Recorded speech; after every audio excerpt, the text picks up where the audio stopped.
Welcome back to Life Coaching with Alex Urbina, right here in your hometown station, AM 1220, KHTS. Sitting with my co-host, Jasmine Urbina. Today we're talking about vulnerability. And the last couple of segments, we've been, talking a little bit about, breaking down that distinction about vulnerability and how people can see vulnerability as a sign of weakness. And some of the challenges that you could have that stops you from allowing yourself to be vulnerable around others is really caring about what other people think about you.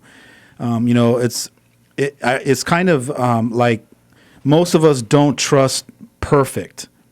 When you're trying to be perfect, there's something instinctual about somebody that's being perfect that you have a hard time trusting them. You want to trust people that can be real and just be upfront and honest and say, yeah, I struggle, or yeah, I'm having a hard time, or yeah, that's a challenge for me too. Yeah, you're right. It's a little shady, I guess, is the word I would use. I like that word, shady. Yeah, nobody's perfect, and I don't expect anybody to be, but I think we expect ourselves to be. I like to say either no one's perfect or we're all perfect. Okay. Rather than some of us are, some of us aren't, right? It's either we're all perfect or none of us are perfect. Mm-hmm. But it opens up the possibility that we're all the same. And so perfectionism is also distinctively different than self-improvement. Okay. Right? Perfection. What do you mean by that? Well, self-improvement is I'm working on becoming better or more effective. And perfectionism is that there's only one way to be. And if I'm not like that, or if I haven't hit that status, then I'm bad and wrong. It's almost like like you're self-criticizing yourself because you're not showing up the certain way that you've already labeled. Like, I got to be this. This is the perfect way. And it's more about the come from rather than giving yourself permission to make the mistakes and to make the adjustments and then to grow. And that's where self-improvement is different, right? Because, you're almost excited, to get to that next spot where being perfect is you're like, oh, I'm not there yet because of this. Yeah, there's a distinct difference between perfectionism and striving for excellence. Okay. Like, I can be striving for excellence and know that I'm going to keep making mistakes in that process, but I'm going to keep striving for it, and that keeps me sharp. It keeps me ahead of the curve. It keeps me out there in the front leading and taking risks, but I'm also growing. That's striving for excellence. Being perfect or trying to be perfect, has you, thinking that you're less than in the beginning. It has you already not whole and complete, and you're striving to be whole and complete. So can you be whole and complete without being where you want to be? Exactly? Absolutely. We're all whole and complete. There's nothing that's inherently dysfunctional about us other than our limiting beliefs. You got to remember, we have limiting beliefs that tell us that we're not good enough, we're not smart enough, I'm not pretty enough, I'm not this, I'm not that.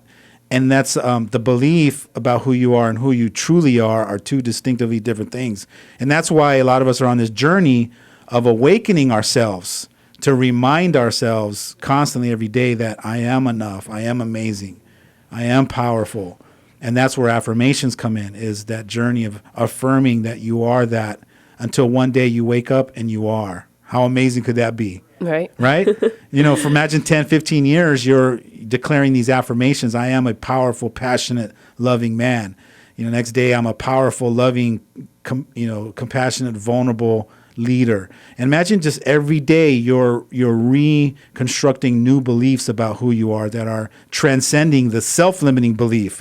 Well, guess what? One day you're going to look in the mirror and you're going to see that guy. You're going to look in the mirror and you're going to go, there you are, because I put the work into it. And that's better than trying to fix what you think you're lacking. Or broken. Mm-hmm. If you already are coming from, I'm already broken or flawed. It's like, what kind of belief do you think an orphan has about themselves? Nobody loves me. Yeah, I'm not good enough. Mm. And so they live for the rest of their life in the orphan mentality. I'm not good enough. People don't love me. People leave you. You don't trust or open your heart up because somebody will not be around. So they're already swimming in that environment rather than saying, I was just left as a child and that's my past, but it's not really happening like that in the world. It's just an event that happened, but I'm not an orphan. I'm a human being with full potential of recreating a whole new life.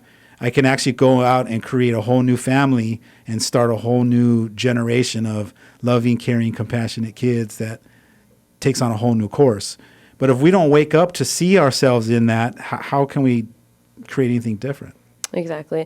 And going back to being vulnerable, so there's certain situations where I think being vulnerable would be a little bit hard. So like you were saying, an orphan. Hard or challenging? Challenging. It would be like hard. I mean, a little challenging to get over. Isn't it cool to look at words? Because words mean things. Imagine if you keep saying this is hard, this is hard, this is hard. Well, guess what? You're going to be right about that. It is going to be hard.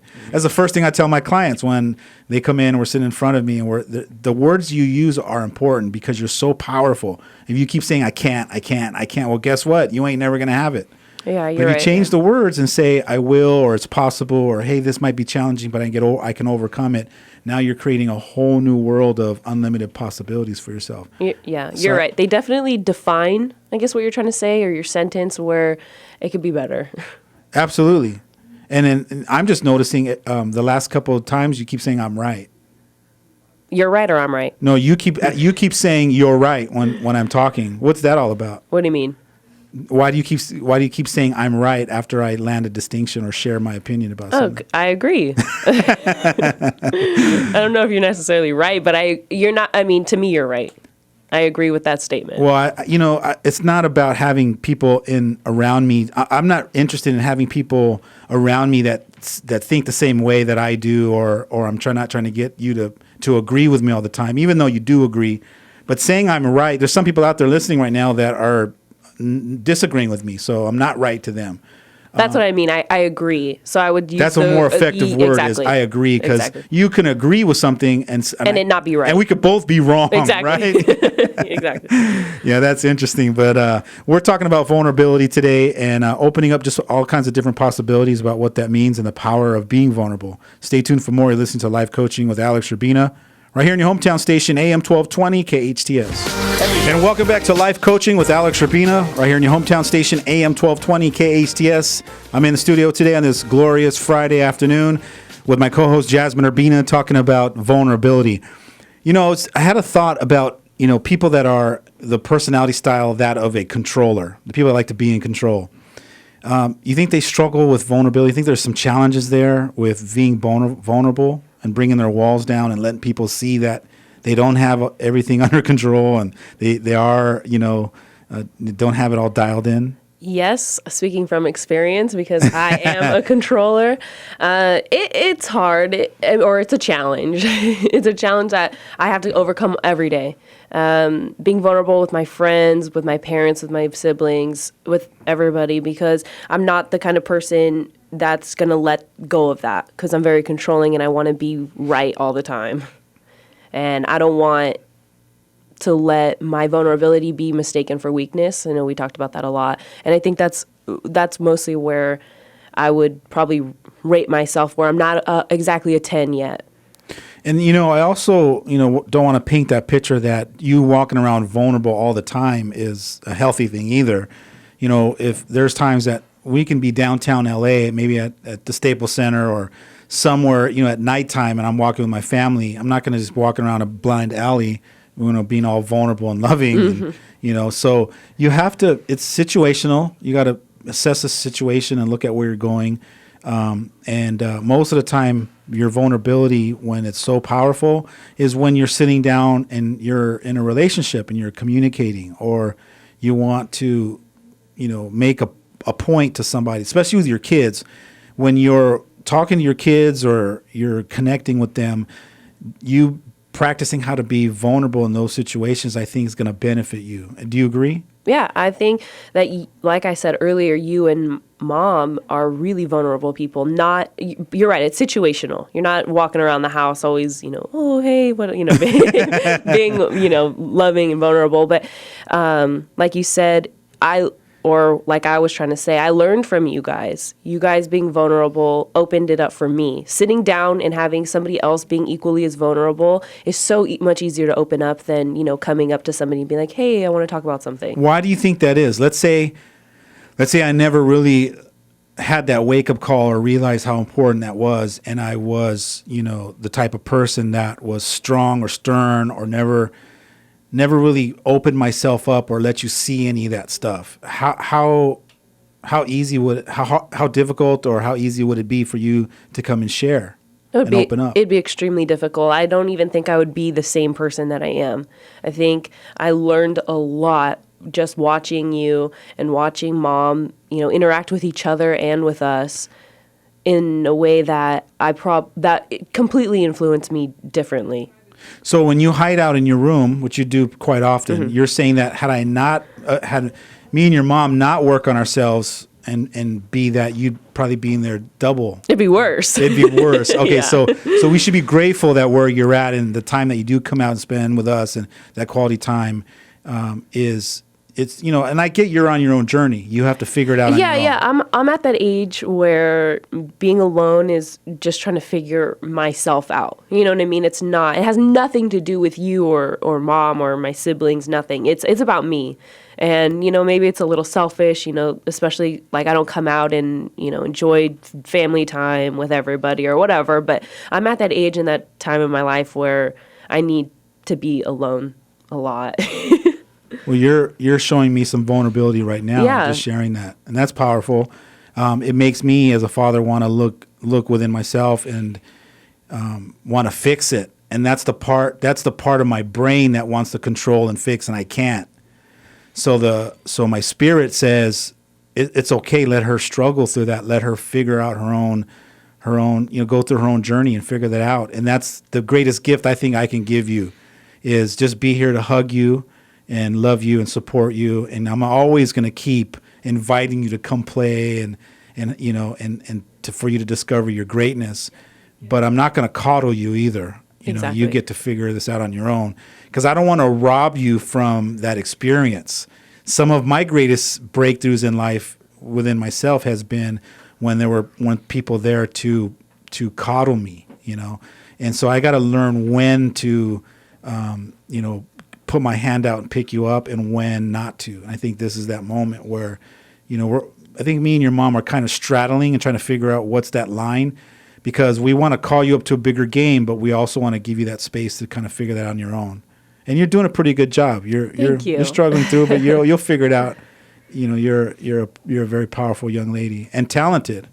And I wish that you could see yourself through my eyes, because you're amazing. I mean, I know I'm pretty great, but like I was, I'm still going through a lot, and I think it's very fair of me to ask, and anybody, like any kid, to ask for that space, especially at this age, being a teenager, right out of high school, trying to figure out what it is you want to do.